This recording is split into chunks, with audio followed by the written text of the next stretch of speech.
The moment I walked into my wife's office party, I could already feel the tension in the air. It wasn't that anyone said anything outright. It was the looks, the whispers, the way some of her co-workers glanced at me like I didn't belong.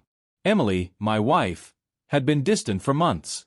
Long nights at the office, urgent weekend meetings, always brushing off my questions with a quick kiss and an excuse. Tonight, I wanted to surprise her, to remind her that beneath all her new, corporate priorities, I was still her husband. But what I didn't expect was to see her boss, Brad, slide an arm a little too casually around her waist as he introduced her to a group of people. Brad was one of those men who thought the world revolved around him. Slick hair, expensive suit, and a grin that screamed arrogance. He turned to me, pretending to only just notice I was there. "Oh, so this is Emily's husband," he said with mock surprise. "You're the contractor, right?" The word contractor dripped from his mouth like an insult. The people around him laughed politely, and Emily's face turned pale. I just smiled. He had no idea who I really was. I extended my hand. "That's right," I said evenly. "I handle a few properties around town." His grip was firm, trying too hard to prove dominance. "Good for you," he said, the kind of fake encouragement men like him gave when they thought they were better than you. He turned to Emily again, ignoring me completely. "You've got yourself a hard-working man, huh? Probably builds a mean deck." Laughter erupted again.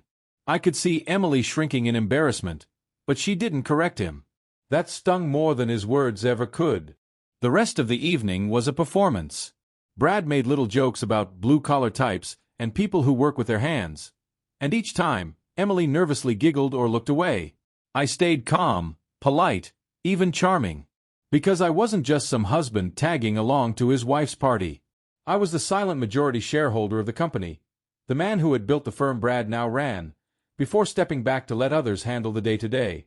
I'd stayed anonymous intentionally, wanting to see how the management treated people, how they behaved when they thought no one was watching. Tonight, I saw everything I needed to see.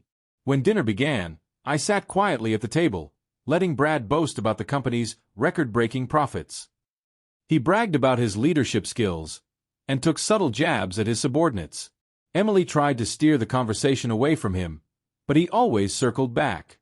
Then, halfway through dessert, he leaned toward me and said, "So tell me, how does it feel to have a wife who makes more money than you?" The table went silent. My jaw tightened, but I smiled. "Feels great," I said.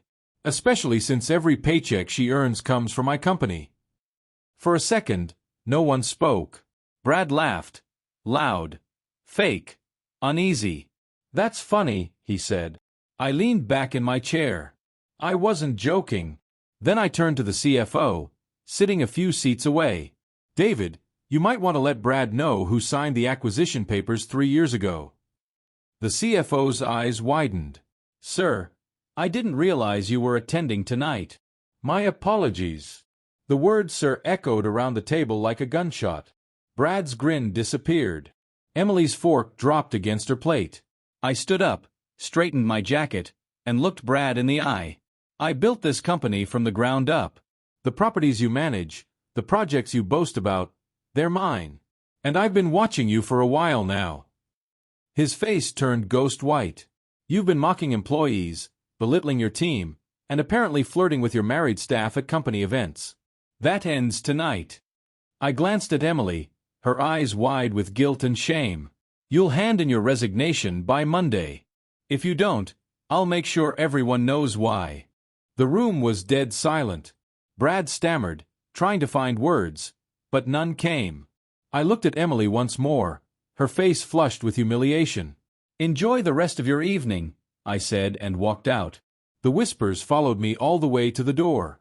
Outside, I took a deep breath of the cool night air, feeling the anger drain away, replaced by something colder, disappointment. Emily came home later that night, her mascara smudged, her eyes red. "Why didn't you tell me?" she whispered. I looked at her for a long moment.